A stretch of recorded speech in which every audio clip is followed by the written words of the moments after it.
সর্বশেষ যে ব্যক্তি জাহান্নাম থেকে মুক্তি লাভ করবে তাকে আল্লাহ পাক বলবেন, ফেরেশতাদেরকে বলবেন, ও আমার ফেরেশতারা, আমার এই বান্দাকে জান্নাত এবং জাহান্নামের মাঝখানে রেখে দাও। জান্নাত এবং জাহান্নামের মাঝখানে লোকটি যখন থাকার জায়গা পাবে, সে জান্নাতের দিকে তাকায়া দেখবে আর কাঁদতে থাকবে। আল্লাহ পাক জিজ্ঞেস করবেন, বান্দারে, যুগের পর যুগ ধরে জাহান্নামে কেঁদেছ, আমি রব্বুল আলামিন জাহান্নাম মাফ করে দিয়া জান্নাত জাহান্নামের মাঝখানে রেখে দিয়েছি, আযাব থেকে তো বেঁচে গেছো, এখন কান্দো কেন? লোকটি বলবে, রব্বুল আলামিন, কান্দি এই কারণে, জাহান্নাম থেকে মাফ করেছো, তোমার শুকরিয়া আদায় করি। জান্নাত তো আমার কপালে নাই, কিসমতে নাই, কিন্তু জান্নাত আমি এখান থেকে দেখতে পাচ্ছি, জান্নাতের সুঘ্রাণ আমার নাকে আসতেছে, কপালে নাই যাওয়ার। আমি কাঁদি এই জন্য, তুমি যদি মেহেরবানি করে আমাকে জান্নাতের দরজার কাছে একটু দাঁড় করায় দিতা, প্রাণ ভরে তোমার জান্নাতের দৃশ্যটা একটু দেখতা। আল্লাহ পাক তার আরজি পূরণ করবেন, বলবেন, যাও। ফেরেশতাদের বলবেন, এর জান্নাতের দরজার কাছে দাঁড় করায় দাও। জান্নাতের দরজার কাছে দাঁড়িয়ে লোকটি আবার কান্না শুরু করবে। আল্লাহ পাক প্রশ্ন করবেন, এবার কান্দো কেন? লোকটি বলবে, রব্বুল আলামিন, কান্দি এই কারণে, জান্নাতের এই দরজায় দাঁড়াইয়া জান্নাতের অফুরন্ত নেয়ামত কিছুই ভালো করে দেখা যায় না, শুধু অল্প জায়গা দেখি। যদি তুমি আমারে দয়া করে জান্নাতের মাঝখানে দাঁড় করায় দিতা, চতুর্দিকে তাকায়া তাকায়া দেখা কলিজারে ঠান্ডা বানাইতাম। তবে আমি ওয়াদা করি, জান্নাতের কোনো নাজ নেয়ামত, কোনো ফল আমি খাবো না, ধরবো না, সইব না। একটুখানি মেহেরবানি করে মাঝখানে দাঁড় করাইয়া দাও, জান্নারে ঠান্ডা করি। আল্লাহ রব্বুল আলামিন ফেরেশতাদের বলবেন, আমার এই বান্দারে জান্নাতের মাঝখানে দাঁড় করাইয়া দে। আল্লাহর নবী বলেন, জান্নাতের মাঝখানে দাঁড়িয়ে লোকটি আগের চাইতে আরো জোরে চিৎকার মেরে কাঁদতে থাকবে। আল্লাহ পাক বলবেন, বান্দারে, কি হলো তোর? দরজার কাছে আসতে চাইছিলে, আইনা দিলাম। আবার এবার মাঝখানে আসতে চাইছো, তাও এনে দিয়েছি, আবার কান্দো কেন? লোকটি বলবে, রব্বুল আলামিন, এবার কান্দি এই জন্যে, তুমি যখন দয়া করে একটিবার জান্নাতের মাঝখানে এনে আমাকে দাঁড় করায় দিয়েছো, তুমি রহমান রহিম গফুরুর রহিম, এই জান্নাত থেকে আবার আর বাইর করে দিও না। আল্লাহ রাব্বুল আলামিন বলবেন, ও আমার বান্দারে, আমার এই জান্নাত তোর খুব পছন্দ হয়েছে নাকি? লোকটি বলবে, রব্বুল আলামিন, কলিজা ঠান্ডা হয়ে গেছে, ভাবতেও পারি না এই জান্নাত এত সুন্দর। আল্লাহ পাক বলবেন, বান্দারে, এরকম একটি নয়, দুইটা নয়, তোর জন্য আমি 10টা জান্নাত এইরকম রিজার্ভ করে রাখছি। সুবহানাল্লাহ, সুবহানাল্লাহ। ওয়াসি সেদিন শপথ নিয়েছিলেন, রব্বুল আলামিন, আমি জাহালাতের কারণে যেই বল্লম দিয়ে ইসলামের একজন শ্রেষ্ঠ সন্তানকে আমি শহীদ করে ফেলেছিলাম, আমি বুঝতে পারি নাই, ওই বল্লমটা আমি হেফাজতে রেখে দিয়েছি। তুমি আমার এই দোয়া মঞ্জুর করো, আমি যেন এই বল্লম দিয়ে এই পৃথিবীর নিকৃষ্ট ইসলামের কোন দুশ্মনকে যেন আমি শেষ করে দিতে পারি। আল্লাহ পাক দোয়া তার মঞ্জুর করে নিলেন। মুসাইলামা কাযযাবের বিরুদ্ধে হযরত আবু বকর সিদ্দিক রাদিয়াল্লাহু তাআলা আনহু যে বাহিনী পাঠালেন, হযরত ওয়াসি সেই বাহিনীর মধ্যে ছিলেন। আর তিনি সেই বল্লমটা দিয়া, যে বল্লম দিয়ে তিনি হযরত হামজাকে শহীদ করেছিলেন, সেই বল্লমটা দিয়েই ইসলামের নিকৃষ্ট শত্রু মুসাইলামা কাযযাবকে দুনিয়া থেকে তিনি বিদায় করে দিলেন। দাউদ আলাইহিস সালামকে আল্লাহ রাব্বুল আলামিন এমন মুজিজা দিলেন, তিনি যখন লোহা মুঠো করে ধরতেন হাতের ভিতরে, লোহা পানি হয়ে হাতের ফাঁকের মধ্য দিয়া তা পড়ে যেত পানি হয়ে। এভাবে মুজিজা তাকে দেওয়া হলো। সুলাইমান আলাইহিস সালামের মুজিজা ছিল, তক্তার উপরে বসতেন, ইঞ্জিন লাগতো না, মেশিন লাগতো না, বিনা ইঞ্জিনে বিনা মেশিনে তক্তা হাওয়ার উপরে উড়ে সারা পৃথিবী ঘুরে আসতেন। ঈসা আলাইহিস সালামের মুজিজা ছিল, জন্মদের চোখের উপরে হাত বুলিয়ে দিতেন, সঙ্গে সঙ্গে চোখ তার ভালো হয়ে যেত। আবার কুষ্ঠ ব্যাধিগ্রস্ত লোকের গায়ে হাত বুলিয়ে দিলে তার শরীর ভালো হয়ে যেত। এটা ছিল তার মুজিজা। রাসূল পাক সাল্লাল্লাহু আলাইহি ওয়াসাল্লামের সময় মুজিজা, তার সময় প্রভাব ছিল সাহিত্যের। সাহিত্য আর কবিত্বের এত বেশি প্রভাব বিস্তার হলো, তারা কবিতা লিখে লিখে রচনা করে করে কাবা শরীফে লাগাই দিত। পারলে এই কবিতার সাথে মোকাবেলা করো এই চ্যালেঞ্জের। আল্লাহ রাব্বুল আলামিন সেই সময় কোরআনে কারীমকে অবতীর্ণ করে দিলেন। কোরআনে কারীম দুনিয়ার সমস্ত সাহিত্য আর কবিত্বের সমস্ত মানকে ছাড়িয়ে চলে গেছে এমন এক পর্যায়ে, কিয়ামত পর্যন্ত কোরআনের সাহিত্যের ভাবধারা এর মানকে উতরে যেতে পারবে এমন সাহিত্যের জন্ম আজও হয় নাই, ভবিষ্যতেও হবে না। এটা হলো রাসূল পাক সাল্লাল্লাহু আলাইহি ওয়াসাল্লামের মুজিজা। সাহাবায়ে কেরামদের সঙ্গে রোমকদের লড়াই হতেছে, রোমক সৈন্যরা যুদ্ধে জিততে পারতেছে না কিছুতেই। এরপরে তারা গোয়েন্দা বিভাগের লোক পাঠায় দিল, এদের সঙ্গে জিততে পারি না কেন, একটু খুঁজে দেখে আসো রাত্রে এরা করেটা কি। গোয়েন্দা বিভাগের লোক সারা রাত ঘুরে ঘুরে তারপরে এসে রিপোর্ট করলো। এরপরে এসে তাদের প্রধানের কাছে রিপোর্ট করলো, আমরা যার কাছে গিয়েছিলাম দেখে এলাম হুম বিল্লাইলি রাহবানুন ওয়া বিন্নাহারি ফুরসানুন, আমরা দেখে এলাম যাদেরকে দিনের বেলায় প্রচন্ড শক্তিশালী বীর যোদ্ধা রূপে যাকে যুদ্ধ করতে দেখেছি ময়দানে, রাতের বেলায় দেখলাম গিয়া একেবারে নিতান্ত ফকিরের মতো কেউ তো সেজদায় পড়ে কাঁদতেছে, কেউ আবার তেলাওয়াত করতেছে, চোখ দিয়া পানি পড়তেছে, আবার কেউ নামাজ পড়তেছে, আবার কেউ হাত তুলে রেখেছে তাদের প্রভুর দরবারে, চোখের পানিতে তাদের চোখ বুক ভেসে যেতেছে। সারাটা রাত তেলাওয়াত আর সেজদা আর নামাজের মধ্যে তারা এভাবে কাটিয়ে দিয়েছে। সেনাপতি এই রিপোর্ট শোনার পরে বললেন, ও গোয়েন্দা বিভাগের লোকেরা, আমার রোমক সৈন্যরা শোনো, যে জাতির নৈতিক মান এত উচ্চে, ওই জাতির সঙ্গে যুদ্ধ করা মানে আমাদের আত্মহত্যা করার শামিল। এদের সাথে কিছুতেই আমাদের পক্ষে পারা সম্ভব না। হ্যাঁ, এদের সাথে পারা যাবে যদি এই সম্পর্ক নষ্ট করে দেওয়া যায়। আল্লাহর সাথে তাদের এই গভীর সম্পর্ক যেটা আছে, এই সম্পর্ক নষ্ট করে দিতে হবে, তাহলেই কেবলমাত্র সম্ভব হবে। এদের নৈতিক চরিত্র ধ্বংস করার জন্য প্রচেষ্টা চালাও, তাহলে হয়তো আমরা কামিয়াব হতে পারব। আমার বন্ধুগণ, সামান্য স্যান্ডেলের ফিতা গাছা যদি ছেড়ে যায়, মানুষের কাছে চাইও না, আল্লাহ রব্বুল আলামিনের দরবারে হাত পাতো। রব্বুল আলামিন তোমার স্যান্ডেল কেনার পয়সা জুগিয়ে দেবেন। জোরে বলেন সুবহানাল্লাহ। যা দরকার তার কাছেই চাও, হাত তার কাছেই পাতো। ওই যে সম্রাট শাহজাহানের কথা আমি আপনাদেরকে শুনাই, ফকির একটা ঘুরতেছে সারাদিন। এক লোক বলছে যে আপনি হে ফকির, তুমি এরকম করে ঘুরছো সারা জীবন, বুড়া হয়ে গেছো খয়রাত করতে করতে, ছোটবেলা থেকে তোমার ভিক্ষা করতে দেখি, আর কতকাল ভিক্ষা করবে? করবোটা কি? ওই যে বাচ্চার কাছে যাইতে পারবে, বাচ্চার কাছে গেলে এমন ভাবে দিবে, অনেক দিবে, নিয়ে কুলাইতে পারবা, তোমার আর জীবনে ভিক্ষা করা লাগবে। ফকির চলে গিয়েছে, কোথায় পাবো বাচ্চারে? দেখো মসজিদে পাবা। এখন তিনি নামাজ চলে গিয়েছে, সেখানে মসজিদের বারান্দায় দাঁড়ায় দেখে সম্রাট শাহজাহান হাত পেতে মোনাজাত করতেছেন, চোখের থেকে পানি পড়ে দাড়ি ভিজে ভিজে পড়ে। মোনাজাত শেষ করে বাদশা যখন বাইরে নেমেছেন, তখন ফকির তাকে সালাম দিয়ে চলে যান। বাদশা বলছেন, তুমি আমাকে সালাম দিয়ে চলে যাচ্ছ, তুমি তো ভিক্ষুক, আমার কাছে তো সমস্ত ভিক্ষুকই আমার কাছে চায়, ভিক্ষুক তো ভালো, ধনীরাও আমার কাছে চায়, তুমি ভিক্ষুক মানুষ আমার কাছে চাইলে না, সালাম দিয়ে চলে যাও। ফকির বলতেছেন, যা পানা সত্যি কিছু চাইতে এসেছিলাম, কিন্তু আমি আপনাকে দেখার পরে আমার চিন্তার পরিবর্তন হয়ে গেছে। আমি তাকিয়ে তাকিয়ে দেখলাম মসজিদের ভেতরে আমি চাইতে এসেছি দিল্লির সম্রাট শাহজাহানের কাছে। যেই সম্রাট, দিল্লির সম্রাট যার কাছে আমি চাইতে এসেছি, আমি তো দাঁড়ায় আছি, কান্দি না, কিন্তু আমি দেখতেছি যার কাছে আমি চাইতে এসেছি তিনি যেন আবার কোন সম্রাটের কাছে আমার চাইতেও দারুণ ভিক্ষুকের মতো হয়ে চোখের পানি ফেলে ভিক্ষা চাইতেছে। মনে মনে ভাবলাম, মানুষের কাছে ভিক্ষা চাইবো না কোনদিন আর। বাদশা কান্দে, যেই বাদশার কাছে ওই সম্রাটের সম্রাট রাজা ধীরাজ আল্লাহর কাছে ছাড়া কারো কাছে জীবনে আর হাত পাতবো না।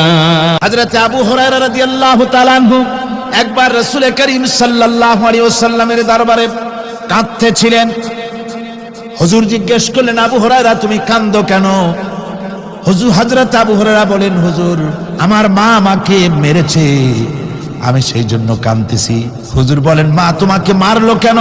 কোনো বেয়াদবি করেছো নাকি? তিনি বললেন, না কোনো বেয়াদবি করি নাই, তবে মারলো কেন? হযরত আবু হুরায়রা বলেন, হুজুর আমার মা হচ্ছেন মুশরিকা, আমার মা কাফের। আমি অনেক রাত হয়েছিল বাড়ি ফিরতে, আমার মা জিজ্ঞেস করলো এত রাত কোথায় ছিলি? আমি বললাম, মা তাম পৃথিবী যে কদম মোবারক চুমতে পারলে নিজেকে ধন্য মনে করে, আমি সেই রাসূলের দরবারে ছিলাম, আসতে দেরি হয়ে গেছে। ইয়া রাসূলুল্লাহ আপনার নাম শোনা মাত্র আমার মায়ের গায়ে আগুন জ্বলে গেল। সহ্য করতে না পেরে আমাকে মায়ের আরম্ভ করে দিল। বলল, আবু হুরায়রা, হয় আমার বাড়ি ছাড়বি, না হয় মুহাম্মদ সাল্লাল্লাহু আলাইহি ওয়াসাল্লামের ঘর ছাড়বি, কোনটা করবি কর। আমি বললাম, মা, তোমার গায়ে যত শক্তি আছে সমস্ত শক্তি দিয়ে তুমি আমাকে প্রহার করো, আমি তামাম তোমার বাড়িটা সুদ্ধা তামাম দুনিয়া ছেড়ে দিতে পারি, কিন্তু রাসূল পাক সাল্লাল্লাহু আলাইহি ওয়াসাল্লামের কদম মোবারক ছাড়তে পারি না। ভাইরা আমার, হযরতে আবু হুরায়রা কাঁদতেছেন। আল্লাহর নবী বলেন, তুমি কাঁদো কেন? তোমার মা তোমাকে মেরেছেন, আমি এখানে কি করব? এখানে তো আমি কোনো দখল আন্দাজ করতে পারি না, আমি কি করতে পারি? এখানে ইন্টারফেয়ার তো আমি করতে পারি না, মা তোমারে মেরেছে। হযরতে আবু হুরায়রা বলেন, ইয়া রাসূলুল্লাহ, মায়ের বিরুদ্ধে কোনো নালিশ করার জন্য আপনার কাছে আমি আসি নাই। বলে, কেন এসেছো? হযরত আবু হুরায়রা বলেন, হুজুর, এসেছি এই জন্যে, আমি জানি আপনি যদি আল্লাহর দরবারে কোনো ব্যাপারে দোয়া করেন, আল্লাহ রাব্বুল আলামিন তা মঞ্জুর করে নেন। আপনি মেহেরবানি করে আমার মায়ের হেদায়েতের জন্য আল্লাহর কাছে দোয়া করুন। হুজুর সাল্লাল্লাহু আলাইহি ওয়াসাল্লাম দুহাত উঁচু করলেন, বললেন, আল্লাহুম্মা ইহদি উম্মা আবি হুরায়রা, আয় আল্লাহ, আবু হুরায়রার মাকে তুমি হেদায়েত নসিব করে দাও। এই দোয়া রাসূল করতেছেন। হুজুরকে দোয়ার মধ্যে ফেলে রেখে আবু হুরায়রা দৌড় আরম্ভ করেছে বাড়ির দিকে।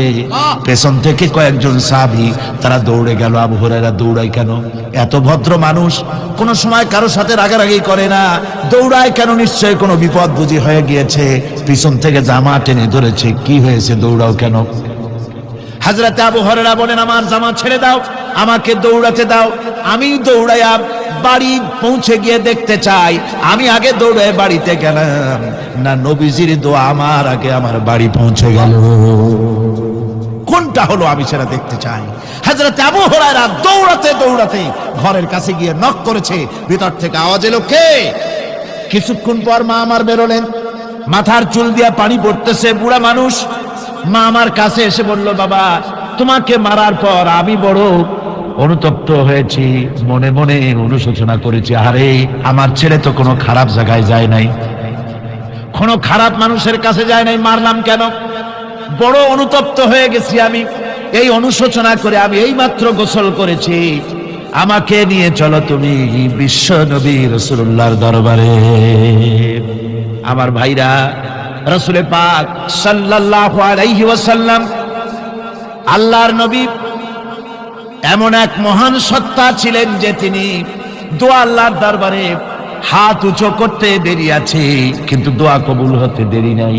কুতুবে সুবহানী শেখ মহিউদ্দিন আব্দুল কাদের জিলানী রাহমাতুল্লাহ আলাইহি তিনি বলেছেন, মুনাজাত করতে গিয়ে আবেগে বলেছেন, রব্বুল আলামিন, তুমি যদি দয়া করে আমাকে জান্নাত দাও, আর তোমাকে যদি আমি না পাই, তুমি যদি আমার সঙ্গে দেখা না করো, আমারে যদি কথা না বলো, তাহলে এই জান্নাত আমার কোনো লাভ নাই।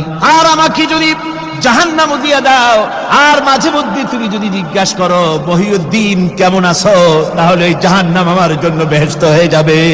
আয় আল্লাহ, আমি শুধু তোমারই চাই। আল্লাহর নবী বললেন, মহিলা, তুমি অপরাধ করেছো, কিন্তু তোমার গর্ভস্থিত সন্তান তো কোনো অপরাধ করে নাই, সুতরাং তোমার উপরে শরীয়তের হদ জারি করা যাবে না, ডেলিভারি হোক, তারপরে বিচার হলো। মহিলা চলে গেল আফসোস করতে করতে যে আমার বিচার হলো না, যদি এর মধ্যে আমি মরে যাই তাহলে জেনা করেছি, দুনিয়ার শাস্তি তো সহজ, পাথর মেরে উড়িয়ে দেবে, সঙ্গে সার করবে, এটা তো সহজ, কিন্তু কিয়ামতের ওই কঠিন জাহান্নামের আগুনে জ্বলতে পারবো না। মহিলাটি সন্তান ডেলিভারির পরে মহিলা চলে এসেছে রাসূলের কাছে, হুজুর, এই সে আমার বাচ্চা ডেলিভারি হয়েছে, আপনি মেহেরবানি করে আমার উপরে হদ জারি করেন, শাস্তি দেন। আল্লাহ নবী বলেন, মহিলা, তুমি অপরাধ করেছো, কিন্তু তোমার সন্তানের হক আছে, তোমার বুকের দুধ 2.5 বছর পর্যন্ত সে পান করবে, আমি তার হক নষ্ট করতে পারি না। মহিলা আবার চলে গেল কাঁদতে কাঁদতে, যদি এর মধ্যে মরে যায়, 2.5 বছর যেতে পারে নাই, তার আগেই মহিলা ওই বাচ্চাটাকে কোলে নিয়ে হাতে একটা রুটি দিয়া হুজুরের কাছে আসছে। কত পেরেশানি দেখেন। মহিলা এসে বলেন, ইয়া রাসূলুল্লাহ, আমার এই বাচ্চা এখন দুধ ছেড়ে দিয়েছে, সে রুটি খাইতে পারে, হুজুর আর দেরি করবেন না, এই শাস্তি না নিয়ে যদি মরে যায়, জাহান্নামের কঠিন আযাব আমি ভোগ করতে পারবো না। আল্লাহর নবী ওই মহিলাকে অর্ডার দিয়া দিলেন, একে বুক পর্যন্ত মাটির মধ্যে গেড়ে দিয়া চতুর্দিক থেকে পাথর নিক্ষেপ করো। মহিলাকে নিয়ে তাকে বুক পর্যন্ত মাটির ভিতরে গেড়ে দিয়া চতুর্দিক থেকে যখন পাথর নিক্ষেপ করা হচ্ছিল, রক্ত ছিটে এসে একজন সাহাবীর গায়ে পড়ায়, সাহাবী মহিলাকে ভৎসনা করলেন। আল্লাহর নবী বললেন শুনতে পেরে, নবীজি বললেন, ও সাহাবী, ভর্ৎসনা করো না, বরং এই মহিলার তওবা আল্লাহ রাব্বুল আলামিন এমন ভাবে কবুল করেছেন, যদি সে তওবা দুনিয়ার সব মানুষকে ভাগ করে দেওয়া যায়, তাহলে সমানভাবে ভাগ করে দেওয়া যাবে। 60,000 সৈন্য তাদের অশ্ব নিয়ে, তাদের উষ্ট্র নিয়ে, তাদের মালপত্র নিয়ে, জিহাদের সামান নিয়ে শ্রাবণের খরস্রোতা নদী, উত্তাল তরঙ্গমালায় ভরা নদীর উপর থেকে এই সাহাবীরা পাড়ি দিয়ে ওপার চলে গেলেন। ওপার যাওয়ার পরে হযরতে সাদ বলছেন, তোমাদের কেউ কি হারিয়ে গেছে নাকি? সবাই এদিক ওদিক তাকায় খোঁজ করে বলল, মানুষ তো দূরের কথা, একটা উট আর ঘোড়াও একটাও হারায় যায় নাই।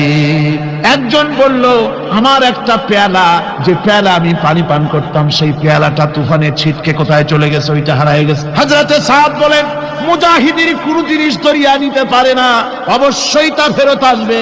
এই কথা তিনি বলতেছিলেন, হঠাৎ করে দরিয়ার কিনারে একটা আওয়াজ হলো, দেখা গেল তুফানের ভিতরে সেই হারানো বাটিটা তাদের মধ্যে ফিরে এসেছে।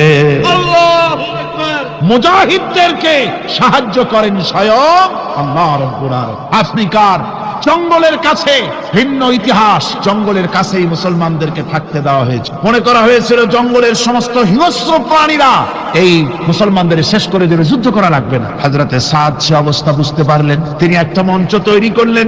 সেই মঞ্চের উপরে দাঁড়ায় জঙ্গলের প্রাণীদের দিকে লক্ষ্য করে তিনি নোটিশ জারি করে দিলেন, বললেন, ইয়া আইয়াতুহাল হাশারাত ওয়াস সিবাউ নাহনু আসহাবু রাসূলুল্লাহ সাল্লাল্লাহু আলাইহি ওয়াসাল্লাম। হে জঙ্গলের হিংস্র প্রাণীরা, আমরা আল্লাহ রাসূলের সাহাবী, ফাইন্না নাজিলুনা ফামান ওয়াজাদনা বাদাহু কাতালনাহু। আমরা রাসূলের সাহাবী, এইখানে আল্লাহর দ্বীনকে কায়েম করার জন্য আমরা এসেছি, আল্লাহর কলেমার আওয়াজ নিয়ে আমরা এখানে রাত কাটাবো। সুতরাং এই জঙ্গলের ভিতরে হিংস্র প্রাণী যত আছো, সব আমাদের এই জায়গা ছেড়ে অন্যত্র চলে যাও। আফ্রিকার জঙ্গলি মানুষেরা চিন্তা করলো, মানুষের কথা কি জঙ্গলি প্রাণীতে শোনে নাকি, পাগলে কয় কি? তারা তাকায় তাকায় দেখলো, হযরতে সাদের এই ঘোষণার পরে বাঘের কাতারে বাঘ, সিংহের কাতারে সিংহ, সাপের কাতারে সাপ, যার যার ডিম আর বাচ্চাগুলি মুখে কামড়ায়া সাহাবীদের এলাকা ছেড়ে দিয়ে তারা অন্যত্র চলে গেল। আমার মুসলমান ভাইরা, এই ছিল মুসলমানদের ইতিহাস। দ্বীন প্রতিষ্ঠা করার কাজে মুসলমান এগোলে আল্লাহই মদত করেন। কে মদত করেন? হযরতে মূসা আলাইহিস সালাম ফেরাউনের কাছে গেলেন আর দাওয়াত দিলেন, ফেরাউন পড়ে নাও, লা ইলাহা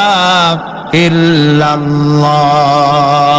একটি কথা আপনাদের মনে রাখতে হবে, দুনিয়ার কোন ফেরাউন, কোন নমরুদ, কোন সাদ্দাত, কোন হামান কেউ বলে নাই যে আমি আল্লাহ, আমি রাজ্জাক, আমি খালেক, আমি পৃথিবীর সৃষ্টি করেছি। কথা কেউ বলেছে? কেউ বলে নাই। কি বলেছে তারা? ফেরাউন বলেছে, মা আলিমতু লাকুম মিন ইলাহিন গায়রি, আমি তো জানি না আমি ছাড়া আরো কোনো ইলাহ আছে, এ কথা আমার জানা নাই, সুতরাং আমি হচ্ছি ইলাহ, আর তুমি বলছো লা ইলাহা। তার মানে হচ্ছে ওই সময় পয়গম্বরেরা, আল্লাহর নবীর সাহাবীরা, তারা জানতেন যে আমরা কিসের দাওয়াত দেই, আর যারা শুনতো তারাও বুঝতো কিসের দাওয়াত শুনতেছি। আজ আমার দেশে একই কালেমার দাওয়াত দেওয়া হয়, কিন্তু মানুষেরা বুঝতে পারে না কি শুনতেছি। ভাষা জানার ব্যাপারে, বোঝার ব্যাপারে হলো আসল বিষয়। এটা বুঝাতে গিয়ে আমি মাঝে মধ্যে একটা দৃষ্টান্ত দেই এভাবে। একজনের একটা রেশনের দোকান ছিল, সেই দোকানে তার একটা ময়না পাখি ছিল, আর ময়না পাখিকে কথা শেখানো যায় সেটা তো আপনারা জানেন। জি, ময়নাকে শিখায়েছে যে লাইন করুন, এক এক করে আসুন। ময়না এই কথা শিখেছে। সকালবেলায় যখন রেশনের দোকানে ভিড় পড়ে গেছে, তখন ওই পাখি খাঁচার মধ্যে বসে বলছে, লাইন করুন, এক এক করে আসুন। একদিন খাঁচার দরজা খোলা পেয়ে পাখি উড়ে গিয়ে গাছের ডালে বসেছে। আশেপাশে যত পাখি ছিল তারা চিন্তা করলো, এই রকমের পাখি তো কখনো দেখি নেই। ময়না তো দেখতে কাকের মতো না, শালিকের মতো না, দেখতে একটা ভিন্ন রকম। ওরা এসে চতুর্দিক থেকে এই নবান্ত, এই যে নতুন এসেছে, ওরে ঠোকরানো শুরু করেছে চতুর্দিক থেকে। ঠোকরানি খেয়ে ময়না বলতেছে, লাইন করুন, এক এক করে আসুন। এখন ময়না তো বোঝে না যে কি বলতেছি, আর যে পাখিরা ঠোকরাচ্ছে তারাও তো বোঝে না যে কি শুনতেছি।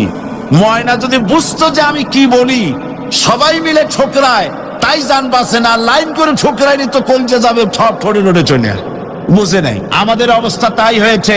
যখন হযরতে মুসা আলাইহিস সালাম দিলেন। ফিরআউন বলল, আমি তো জানি না যে আমি ছাড়া আরো কোন ইলাহ আছে, আইনদাতা তো আমি, তুমি নতুন কোথা থেকে আইনদাতা নিয়ে আসছো? ফিরআউন বলছে, দেখো আমারে বাদ দিয়া যদি অন্য কাউকে ইলাহ বলে তুমি মানো আর সেই শিক্ষা যদি যে জাতিকে দাও, তাহলে আমি তোমাকে ধরে লাআজআলান্নাকা মিনাল মাসজুনিন, আমি তোমাকে কারারুদ্ধ করব, আমি তোমাকে জেলখানায় ঢুকিয়ে দেব। রাষ্ট্র শক্তি প্রথম বাধা দিল কারা? বলেন সবাই। সেই বাধা কি ওখানে শেষ হয়েছে না এখনো আছে? আছে কিনা জোরে বলেন। আমি তোমাকে জেলখানায় ঢুকাবো। হযরতে মুসা আলাইহিস সালাম বলেন, ফিরআউনের জেলের ভয় আমি করি না, আমার কি জেলের ভয় দেখায়া লাভ নাই, আমি আল্লাহ পাকের পয়গম্বর। হযরতে মুসা আলাইহিস সালাম, ফিরআউনের দলবল আছে, লোক লস্কর আছে, তার অস্ত্রের অভাব নাই। আল্লাহ রাব্বুল আলামিন মুসা আলাইহিস সালামের কাছে একটা অস্ত্র দিয়া দিলেন। দিছিলেন কিনা? আল্লাহ পাক হযরত মুসা কে বলেছেন, ওয়া মা তিলকা বিয়ামিনিকা ইয়া মুসা, মুসা রে তোমার হাতে ওটা কি? মুসা আলাইহিস সালাম বললেন, এটা লাঠি। আল্লাহ পাক বললেন, ফেলে দাও লাঠি। লাঠি ফালায় দিলেন। কি হয়ে গেল? হিয়া হাইয়াতুন তাসআ, লাঠি হয়ে গেল। এখন লাঠি পড়ে সাপ হয়ে গেল। সাপ দেখে নবী ওলি হোক, সাহাবী হোক আর আলেম হোক, সাপ দেখলে ভয় করে না মানুষের? মুসা আলাইহিস সালাম ভয় পেয়েছে। আল্লাহ রাব্বুল আলামিন হযরত মুসাকে শোনায় দিলেন, খুযহা ওয়া লা তাখাফ সানুঈদুহা সিরাতাহাল উলা, খুব ধরো, লা তাখাফ, ভয় পেও না। আল্লাহ বলছেন ধরো, ভয় পেও না। ধরার সঙ্গে সঙ্গে স্বাভাবিক অবস্থায় ফিরে আসবে, আবার লাঠি হয়ে যাবে। এখন আল্লাহ বলছেন ধরো। মুসা আলাইহিস সালাম কি ভয় পাওয়া উচিত হবে? উচিত হবে। মুসা আলাইহিস সালাম কি ভয় পাইছিলেন? কারণ হচ্ছে এই দুশমনের শক্তিটা খুব বড়ই দেখা যায়, মনে হয় যেন অনেক বড়, কি জানি কি। আল্লাহ পাক বলছেন, ইন্না কাইদাশ শায়তানে কানা দাঈফা, শয়তানের চক্রান্ত যতই তুমি মনে করো অনেক ষড়যন্ত্রের জাল বিস্তার হয়ে আছে, আল্লাহ কয় কিছুই না, দাঈফা, অত্যন্ত দুর্বল। আল্লাহ পাক বললেন ধরো। মুসা আলাইহিস সালাম সাপ ধরলেন, সঙ্গে সঙ্গে লাঠি হয়ে গেল। ফিরআউন বরদাস্ত করলো না, রাষ্ট্র শক্তির পক্ষ থেকে আক্রমণ শুরু হলো। অপরাধ কি? মুসা আলাইহিস সালামের অপরাধ কি? কি অপরাধ? মাশাআল্লাহ, বুঝতে পেরেছেন। অপরাধ হচ্ছে তিনি বলেছেন লা ইলাহা, জোরে বলেন লা ইলাহা ইল্লাল্লাহ। এই কালেমাকে আজ আমরা ভিক্ষার বুলি বানাইছি। এটা হলো সার্বভৌমত্বের বুলি, এটা হচ্ছে আল্লাহ পাকের সার্বভৌমত্বের কথা।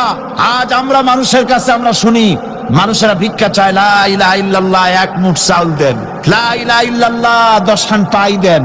এই হচ্ছে কালেমার জিকির। আবার কেউ কেউ জিকির করতেছে লা ইলাহা আস্তে, ইল্লাল্লাহ জোরে, এমন জোরে কলব সাফ করে, কলব তাতে থাকলেও পারে গেলেও পারে।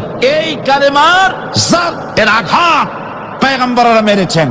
হযরতে মুসা আলাইহিস সালাম যখন বলেছেন লা ইলাহা ইল্লাল্লাহ, এই ধাক্কা ফিরআউন বরদাস্ত করতে পারে নাই। দরিয়ায় নীলের ভিতরে আল্লাহ পাক ডুবাই শেষ করে দিয়েছেন, দেন নাই? হযরতে মুসা আলাইহিস সালাম তার উম্মতেরা দরিয়ার পাশে বসে দ্বীনি কথাবার্তা বলতেছেন। এমন সময় ফিরআউন, তার শত্রু হচ্ছে মুসা আলাইহিস সালাম। শত্রু কেন? মুসা কি ফিরআউনের পাকা ধানে মই দিয়েছে নাকি? বলেন আপনারা। তার হালের গরু পিটায় মারছে নাকি? অপরাধ হলো তিনি আল্লাহর জমিনে আল্লাহর আইন প্রতিষ্ঠার কথা বলেছেন। এই শুধুমাত্র এই অপরাধে ফিরআউন তার দলবল নিয়ে 3 দিক থেকে আক্রমণ করেছে। মুসা আলাইহিস সালামের উম্মতেরা ভয় পেয়ে গেছেন। তারা বলছেন ইন্না লামুদরাকুন, আমরা পাকড়াও হয়ে গেছি। 3 দিকে সারাশি আক্রমণ, 3 দিকে শত্রু, একদিকে দরিয়া, পালাবার রাস্তা আছে? হযরত মুসা আলাইহিস সালাম ভয় পেয়ে গেলেন, সারেন্ডার করলেন না। হযরত মুসা আলাইহিস সালাম বললেন, কাল্লা, কখনো নয়, ভয় পাওয়ার কোনো কারণ নাই। রব্বি সায়াহদিন, অবশ্যই আমার রব আমার জন্য রাস্তা করে দিবেন, ভয় পাইও না, আমার রব রাস্তা করে দিবেন। আল্লাহ রাব্বুল আলামিন হযরত মুসা আলাইহিস সালামকে অর্ডার করলেন, হাতের লাঠি দিয়া দরিয়ার উপরে আঘাত করো। হযরতে মুসা আলাইহিস সালাম দরিয়ার উপর আঘাত করলেন। রাস্তা ছিল দরকার একটার, এক বাড়িতে আল্লাহর হুকুমে লাঠি দিয়ে একটি আঘাত করার সঙ্গে সঙ্গে হযরত মুসার তার সঙ্গী সাথী দরিয়া পার হওয়ার জন্য দরিয়ার মধ্যে দিয়ে আল্লাহ 12টা রাস্তা পয়দা করে দিলেন। সে আল্লাহ আছে না নাই? এত আসতে বলেন কেন? ভয় পাওয়ার কারণ আছে। রাষ্ট্র শক্তি বাধা দিয়েছে সমস্ত নবীদেরকে। কেন? নবীদের চরিত্র খারাপ? জোরে বলেন, নবীদের চরিত্র খারাপ? নবীদের চাইতে মাসুম বেগুনাহ উন্নত চরিত্রের মানুষ আল্লাহর আকাশের নিচের জমিনের উপরে আর হয় নাই। তোমরা যে সব নেতাদের পিছনে দৌড়াও, অমুকের সৈনিক, নেতা নেতা করে মরো, এইসব নেতা যাদের পিছনে দৌড়াও, এই নেতাগুলি, আমি জিজ্ঞেস করি আপনাদেরকে, এই নেতাগুলি জীবনে একবারও জেনা করে নাই? এ ব্যাপারে অনুসারীরা আপনারা কি নিশ্চিত? মিথ্যা কথা জীবনেও কয় নাই, প্রতারণা করে নাই, ঠাট্টা করে নাই, বিদ্রুপ করে নাই, মদ খায় নাই, মানুষ হত্যা করে নাই। কিসের নেতা? নেতা হচ্ছেন সেই ব্যক্তি যিনি বলেছেন, ও আমার স্ত্রীরা, ও আমার সাহাবীরা, রাতের আধারে আমার মধ্যে যা আচরণ দেখতে পাও, দিনের আলোতে আমার মধ্যে যা দেখতে পাও, সবগুলি খুলে খুলে মানুষের কাছে বলে দাও। তার নাম বিশ্বনবী মুহাম্মদ রাসূলুল্লাহ সাল্লাল্লাহু আলাইহি ওয়াসাল্লাম। হযরত মুসা আলাইহিস সালাম বলেন, ফেরাউনের জেলের ভয় আমি করি না, আমাকে জেলের ভয় দেখায়া লাভ নাই, আমি আল্লাহ পাকের পয়গম্বর। হযরত মুসা আলাইহিস সালাম, ফেরাউনের দলবল আছে, লোক লস্কর আছে, তার অস্ত্রের অভাব নাই। আল্লাহ রাব্বুল আলামিন মুসা আলাইহিস সালামের কাছে একটা অস্ত্র দিয়া দিলেন। দিছিলেন কিনা? দিছিলেন কিনা? আল্লাহ পাক হযরত মুসাকে বলেছেন, ওয়া মা তিলকা বিয়ামিনিকা ইয়া মুসা। মুসা রে, তোমার হাতে ওটা কি? মুসা আলাইহিস সালাম বললেন, এটা লাঠি। আল্লাহ পাক বললেন, ফেলে দাও লাঠি। লাঠি ফালায় দিলেন। কি হয়ে গেল? হিয়া হাইয়াতুন তাসআ। লাঠি হয়ে গেল। এখন লাঠি পড়ে সাপ হয়ে গেল। সাপ দেখে নবী, ওলি হোক, সাহাবী হোক আর আলেম হোক, সাপ দেখলে ভয় করে না মানুষের? মুসা আলাইহিস সালাম ভয় পেয়েছে। আল্লাহ রাব্বুল আলামিন হযরত মুসাকে শোনায় দিলেন, খুযহা ওয়া লা তাখাফ সানুঈদুহা সিরাতাহাল উলা। লা তাখাফ, ভয় পেও না। আল্লাহ বলছেন ধরো, ভয় পেও না। ধরার সঙ্গে সঙ্গে স্বাভাবিক অবস্থায় ফিরে আসবে, আবার লাঠি হয়ে যাবে। এখন আল্লাহ বলছেন ধরো। মুসা আলাইহিস সালাম কি ভয় পাওয়া উচিত হবে? উচিত হবে। মুসা আলাইহিস সালাম কি ভয় পাইছিলেন? কারণ হচ্ছে এই দুশমনের শক্তিটা খুব বড়ই দেখা যায়, মনে হয় যেন অনেক বড় কি জানি কি। আল্লাহ পাক বলছেন, ইন্না কাইদাশ শায়তানে কানা দাঈফা। শয়তানের চক্রান্ত যতই তুমি মনে করো অনেক ষড়যন্ত্রের জাল বিস্তার হয়ে আছে, আল্লাহ কয় কিছুই না, দাঈফা, অত্যন্ত দুর্বল। আল্লাহ পাক বললেন ধরো। মুসা আলাইহিস সালাম সাপ ধরলেন, সঙ্গে সঙ্গে লাঠি হয়ে গেল। ফেরাউন বরদাস্ত করলো না। রাষ্ট্র শক্তির পক্ষ থেকে আক্রমণ শুরু হলো। অপরাধ কি? মুসা আলাইহিস সালামের অপরাধ কি? কি অপরাধ? মাশাআল্লাহ, বুঝতে পেরেছেন। অপরাধ হচ্ছে তিনি বলেছেন লা ইলাহা, জোরে বলেন লা ইলাহা ইল্লাল্লাহ। আল্লাহ পাককে ভয় করে পৃথিবীর সমস্ত পাপ থেকে যারা নিজেকে রক্ষা করবে, আল্লাহ তাদের জন্য এই জান্নাত রেখে দিয়েছেন। সুবহানাল্লাহ। সেই জান্নাতের রিসিপশন আপনারা আন্দাজ করতে পারবেন না। রিসিপশন কারে কয়? কি এর প্রধানমন্ত্রী আর প্রেসিডেন্ট, 4-5টা পুলিশ আর আর্মি এসে একটা ফট করে সেলুট মারলো, বাস শেষ হয়ে গেল, এরকম না। জান্নাতীদেরকে রিসিপশন দেওয়া হবে। জান্নাতীরা যখন আল্লাহর হুকুমে জান্নাতের দিকে যেতে লাগবে, আর যখন জান্নাতের কাছে চলে যাবে, আল্লাহ রাব্বুল আলামিন শোনায় দিচ্ছেন, হাত্তা ইযা জাউহা ফুতিহাত আবওয়াবুহা ওয়া ক্বালা লাহুম খাজানাতুহা সালামুন আলাইকুম তিবতুম ফাদখুলুহা খালিদিন। সুবহানাল্লাহ। জান্নাতীরা যখন জান্নাতে প্রবেশ করার দরজার মুখোমুখি হবে, তার রক্ষীগণ তখন বলবে, সালামুন আলাইকুম, আল্লাহর শান্তি তোমাদের উপরে বর্ষিত হোক। সুবহানাল্লাহ। দুনিয়ার টাটকা টাটকা সুখগুলি 2 পা দিয়ে ঠেলে দিয়েছো, টাটকা সুখগুলি গ্রহণ করো নাই, হারাম খাও নাই, আল্লাহর দ্বীন কায়েমের জন্য রক্ত দিয়েছো, জীবন দিয়েছো, কষ্ট করেছো, আল্লাহকে ভয় করেছো। আমাদের সালাম গ্রহণ করো, জান্নাতের মধ্যে ঢুকে যাও চিরকালের জন্য। সুবহানাল্লাহ। আর বাইরে হওয়া লাগবে না, চিরকাল এই জান্নাতের মধ্যে তোমরা বসবাস করতে পারবে, আল্লাহ রাব্বুল আলামিনের ফেরেশতারা বলে দিবে। জান্নাতের মধ্যে আল্লাহ পাক হুরদের সঙ্গে জান্নাতীদের বিয়ের ব্যবস্থা করে দিবেন। কোরআনে কারিমে আল্লাহ পাক বলেন, মুত্তাকিইনা আলা সুরুরিন মাসফুফাতিন ওয়া যাওয়াজনাহুম বিহুরিন ঈন। সামনাসামনি ভাবে সাজানো সারি সারি আসন সমূহের উপর তারা ঠেস লাগায় বসে থাকবে, আর আল্লাহ রাব্বুল আলামিন হুরদের সাথে জান্নাতীদের বিয়ের ব্যবস্থা করে দিবে। যেসব হুরের সঙ্গে বিয়ে হবে তাদের আল্লাহ পাক বিবরণ দিচ্ছেন কি রকম হবে তারা। লাম ইয়াতমিসহুন্না ইনসু ওয়ালা জান।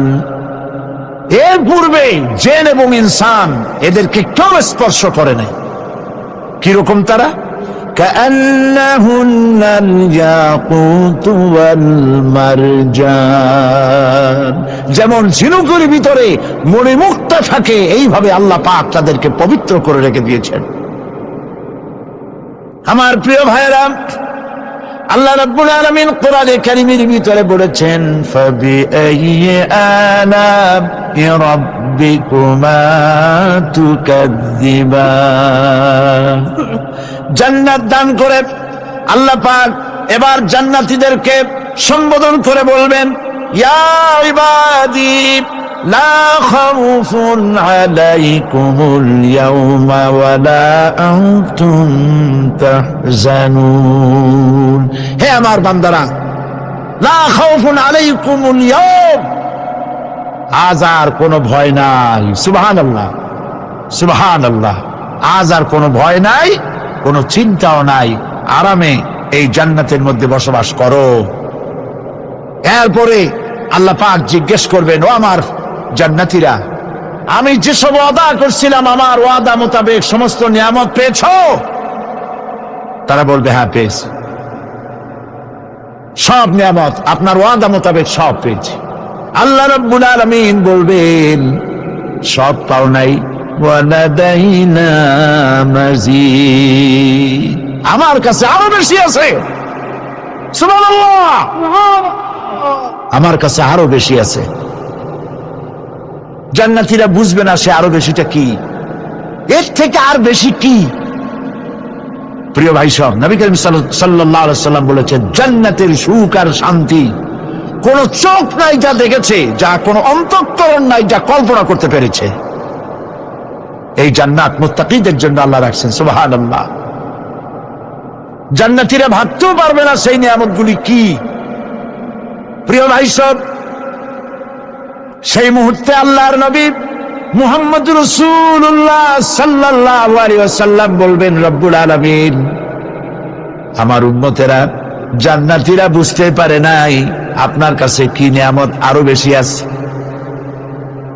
আমার এই উম্মতেরা জান্নাতীরা আপনার ওয়াদা মোতাবেক সব পেয়েছে, কিন্তু একটি জিনিস এখনো তাদের কিসমতে হয় নাই।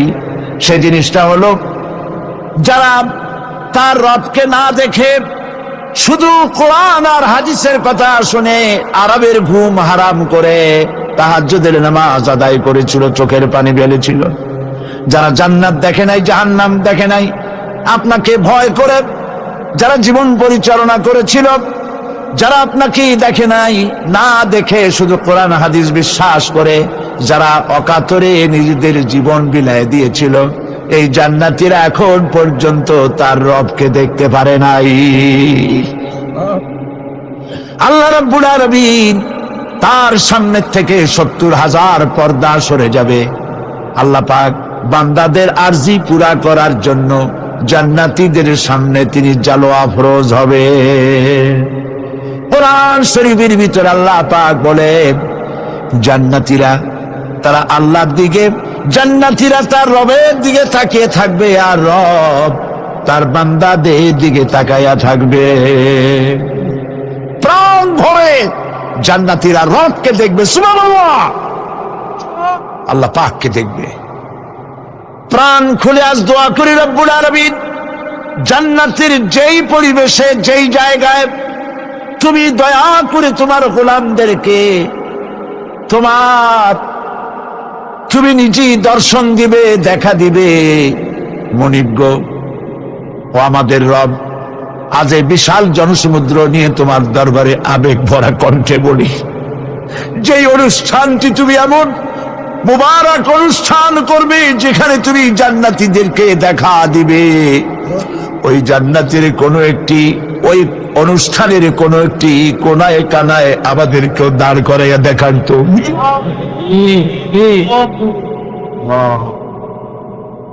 ভাই সব, আল্লাহ রাব্বুল আলামিন মানুষের সামনে এত সব নিয়ামত রেখেছেন, এই জান্নাত দান করবেন।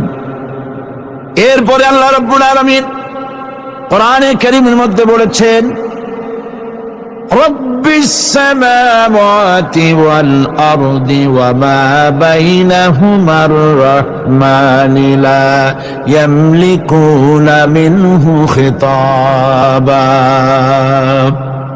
এসব পুরস্কার রয়েছে তোমাদের সেই রবের পক্ষ থেকে যিনি আকাশ আর জমিনের মালিক। সুবহানাল্লাহ বলবেন না? যার সামনে কথা বলার ক্ষমতা কারো হবে না। এটি একটি মারাত্মক কথা।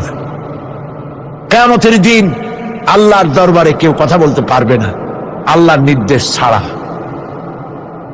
একটি আকীদা পরিষ্কার করে নিয়ে যান আপনাদের, সে আকীদাটা এভাবে পরিষ্কার করুন, কোন পীর সাহেব, কোন খাজা বাবা, কোন মাওলানা, কোন মুহাদ্দিস, কোন বুজুর্গ আপনাকে সুপারিশ করতে পারবে না যদি না আল্লাহ পাক তাকে কথা বলার তৌফিক না দেয়। মনে থাকবে এটা। আয়াতুল কুরসির ভিতরে আমরা পড়ি, মান যাল্লাযী ইয়াশফাউ ইনদাহু ইল্লা বিইজনিহি। আল্লাহ পাক বলেছেন কিয়ামতের দিন আল্লাহর দরবারে কার সাহস আছে কথা বলতে পারে? মান যাল্লাযী ইয়াশফাউ ইনদাহু ইল্লা বিইজনিহি। আল্লাহর ওয়াদা ছাড়া, হুকুম ছাড়া আল্লাহর সামনে কথা বলার সেদিন কেউ থাকবে না। সুবহানাল্লাহ, কেউ কথা বলতে পারবে না। সুপারিশ করতে হবে আল্লাহ যারে বলেন তুমি করো, অমুকের জন্য করো, সেই ব্যক্তি শুধু তার জন্যই করতে পারবে, আর কেউ কথা বলতে পারবে না। সেই কঠিন হাসরের ময়দান, যেদিন শুধুমাত্র আল্লাহ পাক কথা বলবেন, আর যারে বলতে বলবেন সেই কেবলমাত্র বলতে পারবে। সুপারিশ এটি আল্লাহ পাক কিয়ামতে পারমিশন দিলে বলা যাবে। হযরত ইব্রাহিম আলাইহিস সালাম কিয়ামতের দিন তার নিজের পিতা সম্পর্কে সুপারিশ করবেন, রব্বুল আলামিন আমার আব্বার জন্য সুপারিশ করতেছি, মেহেরবানি করে জাহান্নাম থেকে তারে আপনি রক্ষা করুন। আল্লাহ রব্বুল আলামিন বলবেন, ইব্রাহিম তোমার সুপারিশ মঞ্জুর হবে না। প্রিয় ভাই সব, একটু মাথা খাটান, চিন্তা করেন। উলুল আযম পয়গম্বর, জাতির পিতা। কে জাতির পিতা? চিল্লায় বলুন, কলিজা সাফ করে ফেলুন। মুসলমানদের জাতির পিতা হাবিজ কেউ হতে পারে না। মিল্লাতা আবিকুম ইব্রাহিম। ইব্রাহিম আলাইহিস সালাম এই মিল্লাতের পিতা। সুবহানাল্লাহ। হযরত ইব্রাহিম আলাইহিস সালাম কিয়ামতের দিন বলবেন, আল্লাহ আমার আব্বার জন্য সুপারিশ করছি। আল্লাহ পাক বলবেন মঞ্জুর হবে না। আজর তোমার পিতা হতে পারে, কিন্তু আমার খলিলকে আগুনে ঢালার জন্য নমরুদকে সে সহযোগিতা করেছে, আমি তোমার পিতাকে ক্ষমা করব না।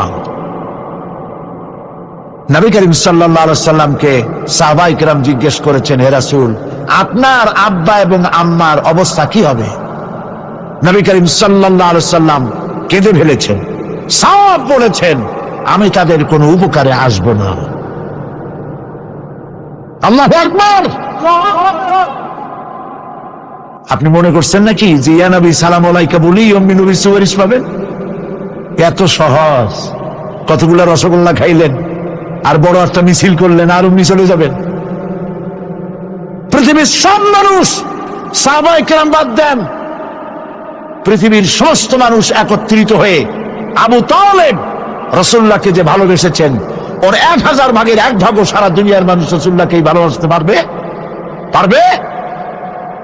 নিজের ছেলে আলীকে, আলী রাদিয়াল্লাহু তাআলা আনহুকে আলাদায় বিছানায় শোয়াইয়া, ছোট্ট মানুষ হযরত আলী আলাদা জায়গায় রাখিয়া মুহাম্মদুর রাসূলুল্লাহ সাল্লাল্লাহু আলাইহি ওয়াসাল্লাম এতিম মানুষ, তারে কলিজার সাথে বুকের মধ্যে আশ্রয় করে দিয়ে আগলে রেখেছেন বুক পরে।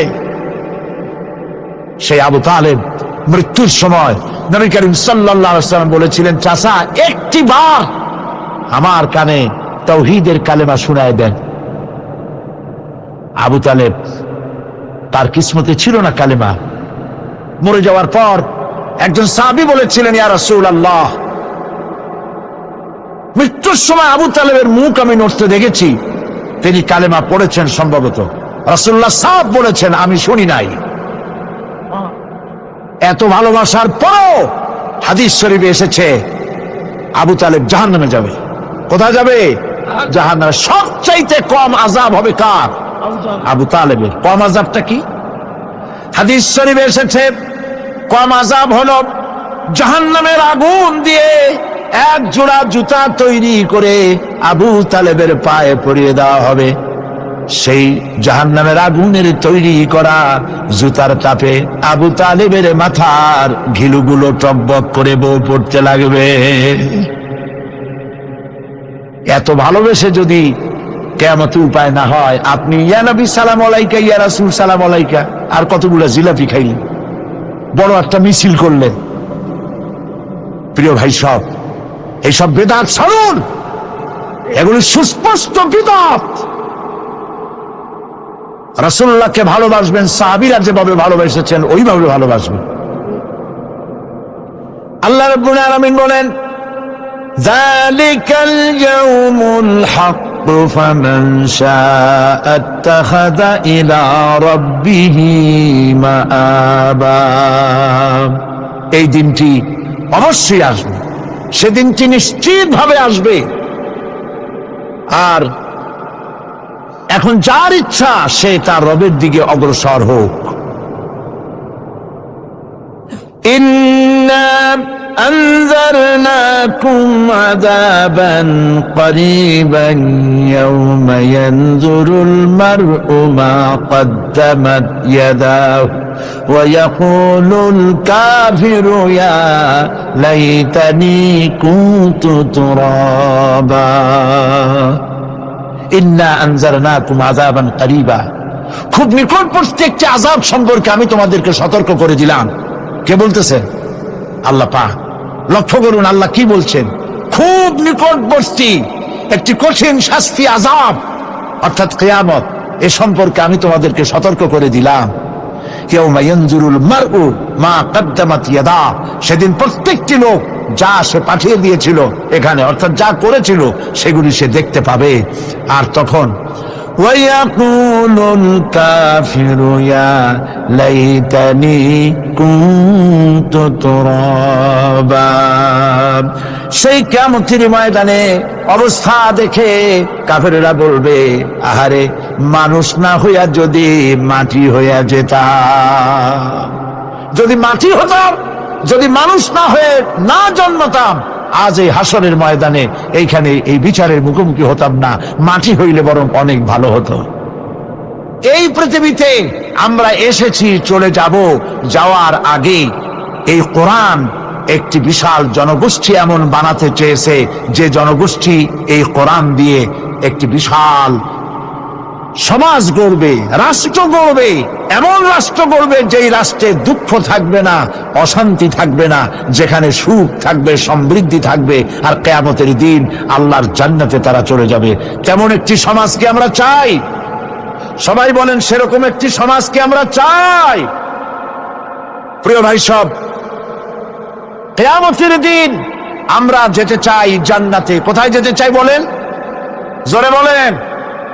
এই জান্নাতে যাওয়ার জন্যে এই জান্নাতে যাওয়ার জন্য দুইটা কাজ করতে হবে। কয়টা কাজ? আল্লাহ রাব্বুল আলামিন বলেন, ফামান কানা ইয়ারজু লিকাআ রাব্বিহি ফালইয়ামাল আমালান সালিহান ওয়া লা ইউশরিক বিইবাদাতি রাব্বিহি আহাদা। আল্লাহ পাক বলেন, যে বাজারা আমার সঙ্গে দেখা করতে চায় কিয়ামতে, দুইটা কাজ করা লাগবে। বলেন কয়টা কাজ? একটা হলো নেক আমল। কি আমল বলেন? নেক আমল। নেক আমল কারে বলে? নেক আমল করতে হলে আবার দুইটা শর্ত লাগে। এক নম্বরে কাজটা করতে হবে আল্লাহরে খুশি করার জন্য। কারে খুশি করার জন্য? একটা মাদ্রাসা বানাইছি যাতে লোকেরা বলে যে বড় একটা মাদ্রাসা বানাইছে, এই জন্য মাদ্রাসা বানাবেন, মসজিদ বানাবেন, হসপিটাল বানাবেন, যা কিছু করেন নিয়ত হবে আল্লাহকে খুশি করা। নিয়ত হবে কারে খুশি করা? আল্লাহ পাককে খুশি করা। এই হলো নেক আমলের প্রথম শর্ত। কাজ হবে আল্লাহকে খুশি করার জন্য। দুই নম্বরে কাজটি হতে হবে সুন্নতে নববী সাল্লাল্লাহু আলাইহি ওয়াসাল্লামের উপরে। মনে থাকবে, দাড়ি রাখবো। কেন রাখবো? রাসূলের সুন্নাত। রাখবো কারে খুশি করার জন্য? আল্লাহ খুশি করার জন্য। রাখবো কার মতো? রবীন্দ্রনাথের মতো, কার্ল মার্কসের মতো, কবির মতো নয়। রাখতে হবে কার মতো? নবীর মতো। বুঝে নেন, কাজটা হতে হবে আল্লাহকে খুশি করার জন্য। দুই নম্বরে কাজটা হতে হবে সুন্নতে নববী সাল্লাল্লাহু আলাইহি ওয়াসাল্লামের উপরে হতে হবে। তাহলে এই হলো এক নম্বর। জান্নাতে যাওয়ার জন্য, আল্লাহর সাথে দেখা করার জন্য এক নম্বরের কাজ হলো নেক আমল। বলেন এক নম্বরের কাজ কি? দুই নম্বরের কাজ ওয়ালা ইউশরিক বিইবাদাতি রাব্বিহি আহাদা। আল্লাহ রাব্বুল আলামিনের ইবাদতের সাথে কাউকে শরীক স্থাপন করা যাবে না। আমরা যারা মুসলমান, অধিকাংশ মুসলমান শিরকের ভিতরে মুবতালা হয়ে আছে। বিশ্বাস করেন কিনা বলেন?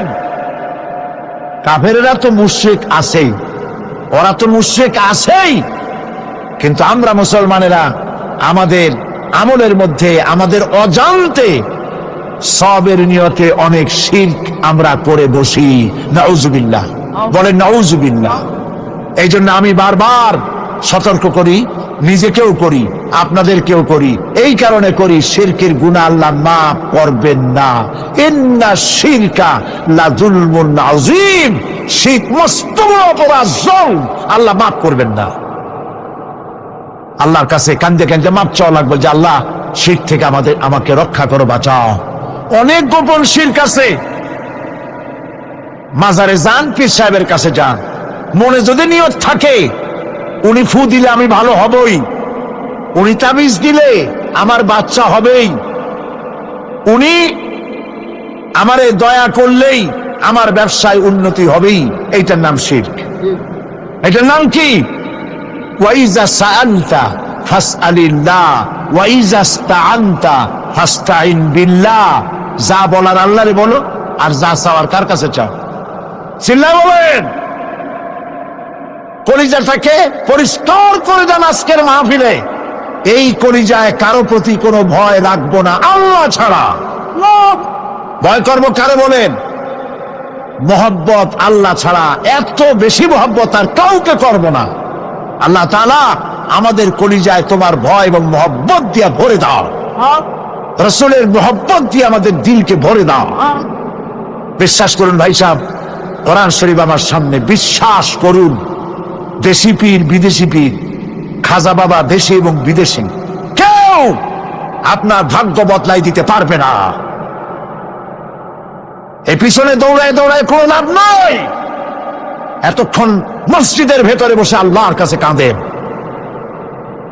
ওয়াকালা রাব্বুকুম উদউনি আস্তাজিব লাকুম। তোমার রব বলেছে আমারে ডাকো, আমি ডাকের সাড়া দিয়ে দেব। সুবহানাল্লাহ। আর আল্লাহ বলেছেন আমার ইবাদতের সাথে কাউকে শরীক করবে না। ক্ষমতা আলাইসাল্লাহু বিকাফিন আব্দা। আল্লাহ প্রশ্ন করছেন, আলাইসাল্লাহু বিকাফিন আব্দা, আমি কি আমার বান্দার জন্য যথেষ্ট নই? চিল্লায় বলুন অবশ্যই যথেষ্ট। আবার বলেন অবশ্যই যথেষ্ট। কলিজা সাফ করে ফেলেন। সম্রাট শাহজাহান, দিল্লির সম্রাট, হাবিজাবি সম্রাট না, দিল্লির সম্রাট, এখন কোথায়? কবরে। কবি বলতেছেন, শাহনে জাহাं को जिन्हें फक्र से देते थे बाज, शाहने जहां को जिन्हें फक्र से देते थे बाज, वाज कब्र में है सूरह अलहम्दु की मोहताज। সারা ভারতবর্ষ যারা ট্যাক্স দিয়ে নিজেকে সৌভাগ্যবান বলে মনে করত, সে আজ কবরের মধ্যে ভিক্ষুকের মতো সূরা আলহামদুর মতো একটি সূরার মুহতাজ হয়ে ভিক্ষুকের মতো শুয়ে আছে। সম্রাট শাহজাহান মসজিদে বসে আছে, এক ফকির ঘুরতেছে। লোকেরা কয়, ছোটবেলা থেকেই তোমার খয়রাত করতে দেখলাম, ভিক্ষা কি জীবনেও যাবে না তোমার? লোকটি বলছে, আমি ভিক্ষা করবো ছাড়া আমার উপায়টা কি? এই লোকটি, আমি ভিক্ষা করা ছাড়া করবো কি? লোকেরা তো আমার 60 টাকা, 50 টাকা, 100 টাকা দেয় না, 4 আনা 5 আনা 1 টাকা এই আমার দেয়, এ দিয়ে আমি বড় লোক হবো কেমন? লোকটি বলছে, আচ্ছা দেখো, তুমি তো জায়গা মতো যাইতে পারো নাই, বাদশার কাছে যাও, এমন দেওয়া দেবে জীবনে আর খয়রাত করা লাগবে না। তো বাদশার কাছে কি খয়রাতি যাইতে পারে কোনোদিন? হ্যাঁ, এখন পারবা। কেমনে? সম্রাট শাহজাহান এখন একা একা মসজিদে আছেন। তখনকার এসব বাদশারা অনেকে নামাজি ছিলেন, দিনদার ছিলেন। ফকির দরজার কাছে দাঁড়াইয়া দেখতে পাচ্ছে কেউ নাই, দেহরক্ষীরা দূরে দূরে দাঁড়ানো। বাদশাহ মসজিদের ভেতরে বসে হাত তুলে ঝুলতেছে আর কাঁদতেছে, চোখের পানি দিয়া দাঁড়িয়ে ভিজে ভিজে পড়ছে। এই দৃশ্য অনেকক্ষণ দেখলো ফকির। কিছুক্ষণ পর সম্রাট শাহজাহান মসজিদ থেকে বেরিয়ে আসছে। ফকির বলছে, আসসালামু আলাইকুম হুজুর। তিনি বললেন, ওয়ালাইকুম আসসালাম, চলে গেল। বাদশা বলল, আমার কাছে তো কেউ আইসা কিছু না চাইয়া তো যায় না, এরা দেখলাম খয়রাতির মতো কিছু চাইলো না, বেটা ভয় করলো নাকি? আমি আজকে আসছে, ভয় পাইছো? হয় না, ভয় পাইনি তো, কিছু যে চাইলে না। ফকির বলছে, জাহাপানা, সত্যিই কিছু চাইতে আসছিলাম, তারপর চাইলে না কেন? ফকির বলছে, জাহাপানা, সারা জীবন ভিক্ষা করেছি, আর আজ দিল্লির সম্রাটের কাছে বেশি পাওয়ার লোভে এসেছি না, কিন্তু আপনার দশা দেখা আমার জ্ঞানের চোখ খুলে গেছে। আমি লক্ষ্য করে দেখলাম, আমি সম্রাটের কাছে চাইতে এসেছি, হাত তুলি নাই, বিনয় প্রকাশ করি নাই, চোখের পানি ফেলি নাই, কিন্তু লক্ষ্য করে দেখলাম দিল্লির সম্রাট আমার চাইতেও বড় ভিক্ষুকের মতো। আবার কোন সম্রাটের কাছে হাত তুলে কাঁদবে? আমার জ্ঞানের চোখ খুলে গিয়েছে, আমি বুঝতে পেরেছি সম্রাট কান্দে যেই সম্রাটের কাছে, তারে ছাড়া আর কারো কাছে জীবনে চাইব না। এই কথাই সূরা ফাতিহায় প্রত্যেক দিন পড়ি, বুঝি না কি পড়ি? ইয়াকা না'বুদু ওয়া ইয়াকা নাস্তাঈন। আয় আল্লাহ, একমাত্র তোমার গোলামি করি আর তোমার কাছে সাহায্য চাই, তুমি ছাড়া কারো কাছে সাহায্য চাই না। কলিজা সাফ করুন। কোন মরা পীর, কোন জিন্দা পীর আপনার মনের আশা পুরা করতে পারবে না, পারবে না, পারবে না।